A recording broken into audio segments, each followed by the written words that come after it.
আসসালামু আলাইকুম প্রিয় শিক্ষার্থী ভাই বোনেরা, আশা করি আপনারা সবাই ভালো আছেন। আমি ইয়াহিয়া মাহমুদ, আপনাদের ইউটিউব চ্যানেল ফেইথফুল ইংলিশ আপনাদের সবাইকে স্বাগতম। দিন পূর্বে আমি আমার চ্যানেলে একটা জরিপ করেছিলাম, সেখানে অধিকাংশই যে তাদের মতামত পেশ করেছেন বুটের মাধ্যমে, যে আপনারা চাচ্ছেন যে আইএলটিএস একাডেমিক সংক্রান্ত ভিডিও দেওয়ার জন্য।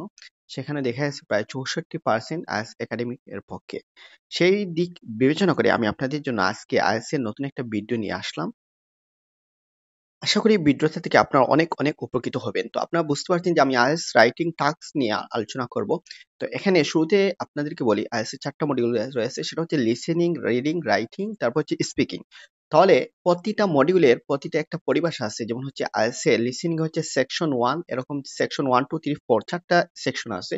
এবং আপনার রিডিং এ আমরা জানি সেটাকে বলে প্যাসেজ 1 2 3, এরকম 3টা প্যাসেজ থাকে। অনুরূপভাবে আইএলটিএস এর হচ্ছে 2টা টাস্ক থাকে, টাস্ক 1 টাস্ক 2। আচ্ছা, যাই হোক, টাস্ক 1 এ এখানে প্রায় 20 মিনিট, তার টাস্ক 2 তে হচ্ছে 40 মিনিট আপনাকে স্পেন্ড করতে হয়। তো দর্শক, আজকে আমরা 4টা স্কিল বা 4 ক্রাইটেরিয়া, যে 4টা বিষয়ের উপর তারা জাস্ট বিষয়টার উপর ফোকাস রেখে আপনাকে মার্ক করে, সেই 4টা বিষয় নিয়ে আমরা আলোচনা করব। পাশাপাশি আমরা আরেকটা ভিডিওতে দেখাবো কিভাবে আপনি আপনার আনসার শিটটাও ফিল আপ করবেন, এবং আপনি যে আইএলটিএস রাইটিং টাস্কের যে ব্যান্ড ডেসক্রিপশনটা রয়েছে সেটা নিয়েও আমরা আলোচনা করব। তো দর্শক, কথা বিলম্ব না করে আমরা প্রথমে যেটা জানি সেটা হচ্ছে রাইটিং কি। রাইটিং মানে হচ্ছে যে আপনি যে স্কুলের বারান্দায় গিয়েছেন কিনা, দ্যাটস ইট, এতটুকু তার জানার জন্য। দ্যাটস মিন হচ্ছে আপনি কলম খাতা কলম ধরতে জানেন কিনা, আপনি পড়াশোনা জানেন কিনা, লেখা জানেন কিনা, সেটা জাজ করার জন্য কিছু জেনারেল টপিক দিবে। এখানে এমন কোনো টপিক দিবে না যেটার সাথে আপনি পরিচিত নয়। তাহলে যেটা হচ্ছে জেনারেল টপিক থাকবে, একটা টপিক থাকবে, যেমন হচ্ছে রাইটিং টাস্ক 2। টাস্ক 2 এর একটা টপিক থাকবে, সেটাকে আপনি এই টপিক অনুযায়ী আপনাকে এখানে থাকবে 250 ওয়ার্ড লিখতে হবে। টাস্ক 1 এ হচ্ছে 150 ওয়ার্ডের একটা হচ্ছে কি গ্রাফ থাকবে, সেটাকে আপনি আপনার মতো করে ওই লিখতে হবে। এটা কিভাবে লিখবেন সময় সুযোগে ইনশাআল্লাহ আমরা বিস্তারিত টাস্ক 1 এবং টাস্ক 2 নিয়ে পার্ট বাই পার্ট আমরা ইনশাআল্লাহ ভিডিও দিব। এবার মূল কথায় আসি, আমাকে 4টা বিষয়ের উপর ফোকাস রেখে আমাকে রাইটিং করতে হবে। সেটা হচ্ছে টিএ, সিসি, এলআর, জিআরএ।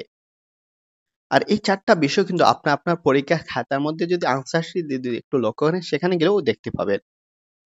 এবার আসি টাস্ক অ্যাচিভমেন্ট বা টাস্ক। টিআর মানে হচ্ছে টাস্ক রেসপন্স। তো আইএলটিএস এর পরিভাষা বলে টাস্ক, লিসেনিং পরিভাষা বলে সেকশন। তো টাস্ক রেসপন্স বা টাস্ক অ্যাচিভমেন্ট বিষয়টা কি আমাদেরকে একটু বুঝতে হবে। তো আমাদের 4টা জিনিস রয়েছে, প্রতিটার মধ্যে হচ্ছে 25% বলে 100 মার্ক, যে 100 মার্কে কনভার্ট করে ব্যান্ড 9 দিয়ে কনভার্ট করে। তো প্রথমে আপনারা দেখুন, সেটা হচ্ছে টাস্ক অ্যাচিভমেন্ট। তো আপনারা যদি রাইটিং এর উদাহরণ আলোকে যদি বোঝাই, তাহলে আপনাদের জন্য বিষয়টা একটু ডিফিকাল্ট হবে। আমি আরেকটা উদাহরণ দিয়ে বলি।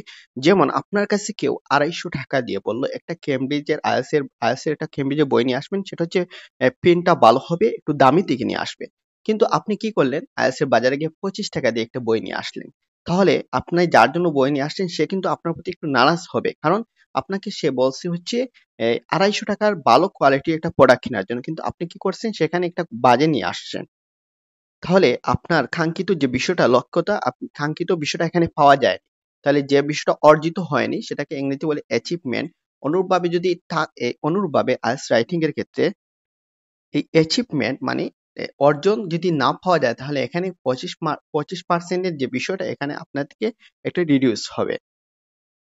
হ্যাঁ, বিষয়টা আমি আরেকটু ক্লিয়ার করে বলি। যেমন আপনাকে একটা প্রশ্ন দেওয়া হচ্ছে, যেমন অনলাইন শপিং ভালো নাকি অন সাইট শপিংটা ভালো, বা গ্রাম ভালো নাকি শহর ভালো, বা স্কুল ছাত্রদেরকে হোমওয়ার্ক দেওয়া ভালো নাকি এটা কি তাদের জন্য একটা এক্সট্রা প্রেশার। তো আপনাকে দুই সাইট নিয়ে কথা বলার, এই বিষয় নিয়ে কি আপনাকে ডিসকাস করার জন্য বলা হয়েছে, যে আপনি এখন প্রশ্নের বাইরে যদি না লেখেন, তখন আপনার জন্য এই বিষয়টা আপনার কাছ থেকে ছুটে যাবে। এর আরেকটা উদাহরণ দেওয়া যেতে পারে, যেমন আপনাকে মনে করেন একটা বিল্ডিং বানানোর জন্য আপনাকে 250 টা ইট দেওয়া হলো। কিন্তু আপনি 250 টা ইট দিয়ে একটি বিল্ডিং বানিয়েছেন, ভালো কথা, কিন্তু সেটা হচ্ছে মানুষ থাকার জন্য বানাননি, বানিয়ে গরু ঘরের মতো। তাহলে আপনাকে যে অ্যাচিভমেন্ট বা আপনার যে রেসপন্সটা, সেটা আপনাকে এখানে পাওয়া যায়নি। তাহলে আপনাকে এখানে মার্কটাও তারা সেই অনুযায়ী। তো দর্শক, এবার আমরা আসি দ্বিতীয়টার মধ্যে। দ্বিতীয়টা হচ্ছে সিসি। সিসি মানে হচ্ছে coherence and cohesion. That's mean হচ্ছে সংলগ্নতা, সংযোগ। আপনি একটা বাক্যের পূর্বাপর ঠিক রয়েছে কিনা, এই জিনিসটা আপনাকে খেয়াল রাখা, যাতে করে আপনার এক্সামিনার আপনার পাঠক পড়ে খুব সহজে বুঝতে পারে, আনন্দ পায়, বিরক্তবোধ যাতে না হয়। এক কথায় আপনি সাজিয়ে লেখা, বিন্যস্ত করে একটা জিনিসকে গুছিয়ে লেখা। আমাদের বাঙালিদের ক্ষেত্রে যে বিষয়টা সবচেয়ে বেশি যে দুর্বলতা সেটা হচ্ছে আমরা কোনো বিষয় গুছিয়ে বলতে পারি না, লিখতে পারি না। এই জন্য আমরা দেখা যায় আইএলটিএস রাইটিং এ ভালো একটা ব্যান্ড পাই না। যারা দেখা যায় 8.8.5 পায় তারা দেখা যায় রাইটিং ও দেখা যায় 7.5 পায়। এই মূল বিষয়টা হচ্ছে আমরা গুছিয়ে লিখতে পারি না। তাহলে কোহেরেন্স এন্ড কোহেশন এই বিষয়টার দিকে আমাকে মূল ফোকাস দিতে হবে যদি আমি একটা ভালো ব্যান্ড আশা করি। যেমন আমাদের এখন বর্তমান চলছে হচ্ছে ফেব্রুয়ারি মাস, ইন্টারন্যাশনাল মাদার ল্যাঙ্গুয়েজ টেস্ট গত কয়েকদিন পূর্বে গিয়েছে। তো আপনি যেমন একটা হিস্ট্রি বলতে ইতিহাস বলতে চাচ্ছেন তখন আপনি বলছেন হচ্ছে 1971 সালে দেশ স্বাধীন হয়েছে, 1952 সালে ভাষা আন্দোলন, ভাষা স্বাধীন হয়েছে। এভাবে বিষয়টাকে সাজিয়ে বলতে পারেন 1952 সালের কথা আগে নিয়ে আসতে পারেন, তারপর 1971 সালে, তারপর বলতে পারেন যে আরেকটা কথা বলতে মনে করেন 2004 সালে বন্যা এসেছে এবং ধারাবাহিকভাবে একটা তারতিব রাখা। বিষয়টা যদি আমরা বিল্ডিং দিয়ে বলি, যেমন আমাদের আলহামরা একটা মার্কেট রয়েছে সিলেটে। সেখানে যেমন ৬ তলার মধ্যে ২ টা বিল্ডিং রয়েছে। ৬ তলার মধ্যে একটা হচ্ছে একটা ইনস্টিটিউট রয়েছে, অপরদিকে একটা মসজিদ রয়েছে। অনেক সময় দেখা যায় যে একটা পেস্ট লাগে।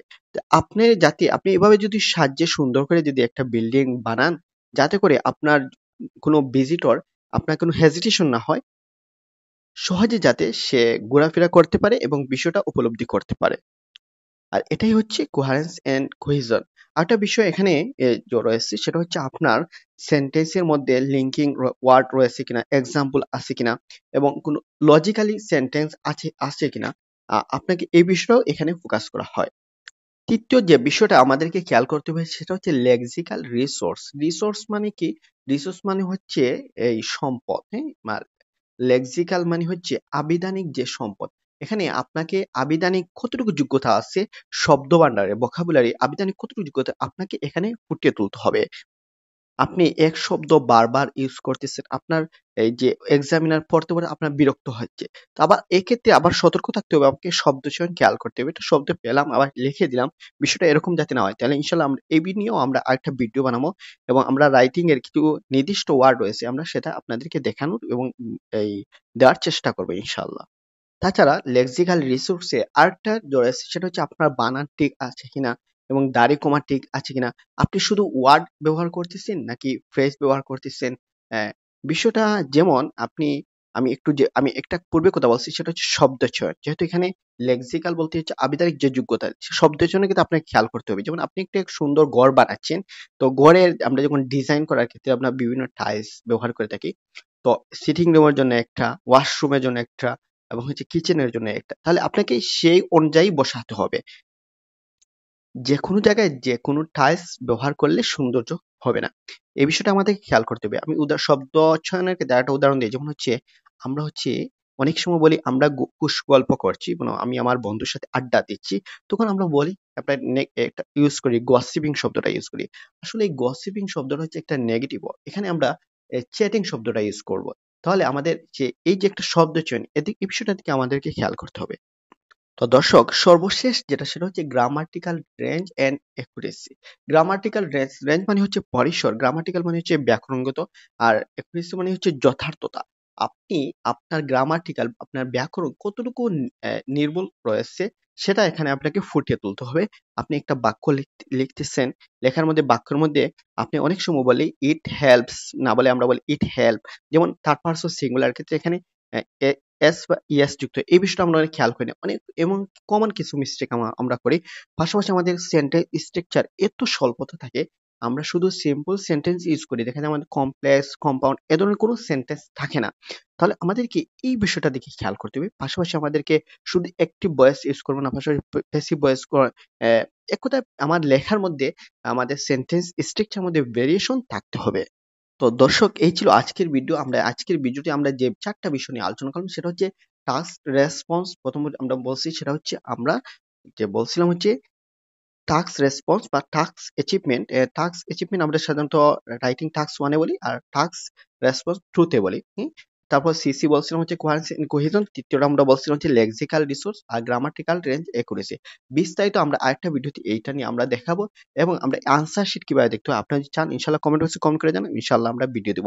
তো দর্শক এই ছিল আজকের ভিডিও। আপনি আমার চ্যানেল নতুন হতে অবশ্যই চ্যানেলটি সাবস্ক্রাইব করবেন, আপনার বন্ধু বান্ধবের কাছে শেয়ার করবেন।